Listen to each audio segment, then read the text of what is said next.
Sa dami ng mga restaurant na nagbabago at sumasabay sa uso, may isang lugar na piniling panatilihin ang dating anyo, dating timpla at mga pagkain ilang taon nang binabalik-balikan ng kanilang mga suki. Dito sa Petron Restaurant, hindi lang basta pagkain na makikita natin. Parang babalik ka rin sa panahon dahil mula sa lumang dining area, mga gamit at kusina, ramdam pa rin ang kasaysayan ng lugar. At siyempre, hindi tayo aalis nang hindi sinusubukan ang isa sa kanilang pinaka-bestseller, ang Pansit Malabon na punong-puno ng sahog. Bukod pa riyan, titikman din natin ang kanilang mechadong baka, kaldereta, morcon at iba pang klasikong lutong Pinoy. Pero ano nga ba ang dahilan kung bakit hanggang ngayon ay patuloy pa rin silang dinarayo? Samahan niyo ako si Kuya Dex at ito ang Petron Restaurant. Ako po si Paula Bianca Angeles Ocampo. Establishment namin is Petron Restaurant. Since 1970s pa po. Ma'am, yung Petron na pangalan, saan ang galing ang Petron na yan? As per sa kwento po ng tatay ko, nag-start sila sa karinderya. Ang katabi nun is Petron na gasolinahan. So, eventually po, nakita nila na nag-open to yung lola ko. Kaya dito na. So, para hindi maligaw yung mga parokyano po nila, nilagyan lang nila ng H, Petron. Kaya may H pala yung pangalan na Petron, Apo. no? Isa sa mga pinaka-bestseller dito sa Petron Restaurant ang kanilang Pansit Malabon. Makikita mismo kung paano hinahalo ang noodles sa kanilang malinamnam at makapal na sarsa. Pagkatapos, sa kanila lagyan ng itlog, hipon at iba pang masaganang sahog. Talagang punong-puno ang bawat bilao, kaya hindi nakapagtataka kung bakit binabalikan ito ng kanilang mga suki. Nung nagsimula ito, ma'am, kung maaalala mo sa kwento ng ating mga parents, ano ba to maliit pa lang, no? Konti Maliit pa lang? pa lang po. Ano ang main na pagkain talaga? Yung mga desarsa po na ulam. Yun talaga. Tsaka meron din pong mga pansit malabon, mga pansit lisado. Yun yung mga binabalik-balikan. Ano ang pinaka-espesyal na masasabi mong pagkain dito? Sa desarsa po, yung kalderetang baka, morcon, mechadong baka. Sa pansit naman po, syempre yung pansit malabon, ang binibili po palagi. Lalo na po pag may mga event. Ito nga yung isa sa mabili dito sa Petron, mga Noy. Pansit Malabon, no? Tingnan nyo naman yung serving. Nakita nyo yung itsura niya, no? Grabe, ngayon lang po ako nakakita ng Pansit Malabon na ganito karami yung nakatoppings na itlog sa ibabaw. At yan yung sauce nila. Itong dating nitong Pansit Malabon nila dito sa Petron ay something na tinapa flavor, no? Yun yung dating sa akin nung amoy po niya. Kapansin-pansin, yung serving po nila sa halagang 200 pesos, napakalaki po ng plato. Ine-estimate ko po, no? Good for 3 persons. Grabe yung Pansit Malabon. Ang ganda ng noodles. Man natin itong Pansit Malabon, Noy. Isa sa mga bestseller dito sa Petron.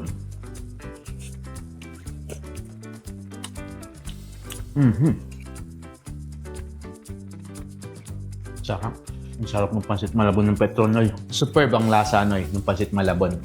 Petron. Mula noong 1970s, yung mga timplada ng pagkain nyo, hindi nagbabago? Opo, pinipilit namin na ma-preserve po yun. Pero syempre from time to time, merong mga, yung kumbaga, syempre kanya-kanya po tayo ng palit kung ano yung panlasa natin. Pero sa amin po, lalo na ngayon, pine-preserve ko talaga yung dati, yung mga dating recipe ng lola to sa nanay at tatay ko po. Sa pagpasok mo pa lang sa Petron, mapapansin mong hindi nito itinago ang bakas ng panahon. Mula sa mga mesa at lumang food display, hanggang sa kusinang patuloy pa rin ginagamit, nananatili ang dating anyo ng lugar, hindi ito ginawang moderno para lang sumabay sa uso. Sa halip, pinapanatili nila ang karakter at kasaysayang matagal ng bahagi ng bawat pagkain inihahain dito. Sa kwento, ma'am, na nangyari dito dahil napakatagal na, nakita ko yung lugar, parang talagang old school pa rin. No? Hindi nyo Opo, binabago? opo. Actually, medyo nabago na po siya.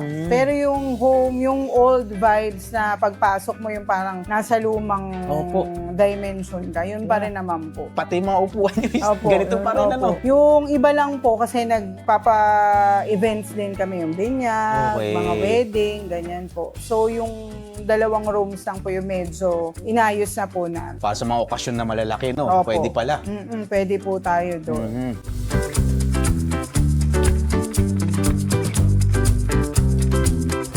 Ano ang kaibahan ng Petron na pagkain sa ibang pagkain dito sa Navotas? Kasi ang Petron po, kumbaga, part na siya ng Navotas Legacy. Wow. Kumbaga, dahil nga sa katagalan niya, Okay. from mga anak na nabinyagan, tapos nung nagkaanak sila, dito na rin sila nagpabinyag, kapag kinakasal sila, dito na rin. Kumbaga talagang part of family na rin po. Napapasa-pasa kasi nga ever since bata sila. Kapag kasi may mga bumibili po, normally, bata pa lang ako, dati, dito ito na yung binibili namin. Kumbaga may mga ganong kwento po talaga. Dito sa Navotas, kilala na po talaga siya. Part of legacy, legendary na po sa puso ng mga Navoteño. Sunod natin titikman, Noy, ito namang kalderetang baka nila. Ang pinagmamalaki po ng Petron ay talaga itong mga sarsa. Ma-oily siya, Noy, ah. Balanse ang lasa ng sauce, ng tomato sauce na nilalagay, mga liver spread po. Natin yung karne, pumalambot. Ito yung karne mismo ng kalderetang binibenta rito sa Petron. Tama yung lambot. Try naman natin na may kanin. Sarsa. Ito yung kalderetang baka. Sarap sa kanin. Suwabe sa kanin, Noy. Ganda nung lasa ng kaldereta, Noy. Talon tayo dito sa mechado. Sarsa check tayo, Noy. Mechado.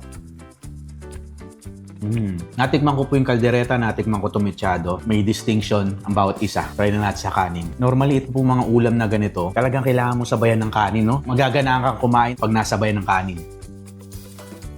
Parehas po ng lambot yung karne ng kaldereta at karne ng mechado. Ito, ma'am, sa mga pagkain nyo, sa tingin mo, ma'am, ano ang nagpapaspecial dito? Mine-maintain namin yung pinaka-sauce niya. Kasi nakita ko nga marami sa pagkain yung masarsa, Opo, kumbaga parang sabi nga po nila, sarsa pa lang ulam na. Ayun. So parang yung sauce itself pa lang po, pwede mo na siyang ulamin sa kanin. Para sa huling bestseller na titikman natin dito sa Petron, ito pong morcon nila. Wow! Yan natin dito sa plato natin, ha? Again, check tayo ng morcon. Sweetness naman na nangingibabaw dito sa morcon. Ito yung karne ng morcon, Noy. Siyempre, itlog sa gitna yan. Subukan natin yung karne. Sarap! Sa ganito, ma'am, na vibe ng inyong establishment, hindi ba mahirap mag-maintain? Mahirap po kasi wala naman po talagang kahit small or ibang business, mahirap po talaga. Kasi nga, syempre, hindi naman araw-araw po is Pasko. Kumbaga, kailangan lang po talaga lalaban tayo. Maging wise tayo na magpaikot po talaga. Kumbaga, para sa negosyo kasi titignan po natin palagi yung bigger picture not the small. Kasi yung bigger picture for long time po yun. Yes. And yung mahalaga po yung mga pamilya na yung tauhan mo na umaasa sa'yo.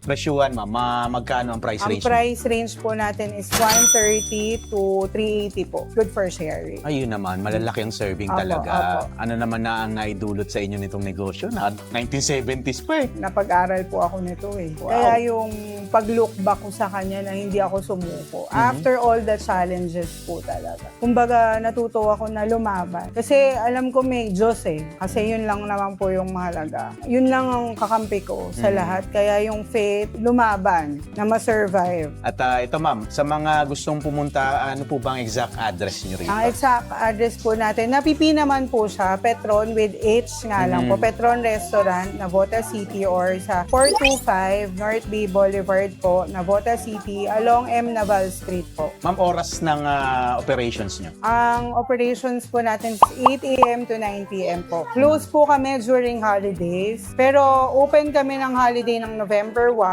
December 24, and December 31 po. Ma'am, sa mga, halimbawa, walang panahon na pupunta, oras na makapunta rito, may way ba para maka-order sila? Opo, meron naman po. Pwede pong via call po or text sa 0917-132-6648 or meron din po tayong FB page po, Petron Restaurant. Pwede din po sila mag-message po doon. Ang delivery po natin via Lalamove po or any delivery app na gusto po ng customer. Eto, ma'am, panghuli na lang, ano ba ang mensahe mo sa mga pupunta rito kung sakali man? Ini-invite ko po kayo na itry po yung Petron Restaurant dito po sa Navotas City para matry nyo po yung home cook na mga ulam and yung pansit malabon din. At yung ibang pansit pa din doon. Ito nga Noy, nabisita natin yung Petron, no? Nilagyan lang ng letter H, yung famous na gasolinahan. Ayan na yung pangalan nila dito, Petron. At so far, itong mga in-order ko po ng mga bestseller, talaga masasabi natin bestseller. Napakasarap po lahat, no? At sa pagpunta ko po rito, mabibigyan po natin to ng double check pa rin, no? At bago po tayo magtapos, gustong pasalamatan si Ma'am Paula po sa kanyang pagpapaunlak. Makapanayam natin siya at maikot natin ang kusina ng Petron. Nagpapasalamat po ko sa lahat ng nanonood sa atin. Sana nagustuhan niyo naman po itong episode natin. Dito po yan. Sana botas. O po ang inyong likod, Kuya Dex, ha? Nag-iiwan sa inyo ng malaking puso at pagmamahal. Bye! Kain tayo ulit.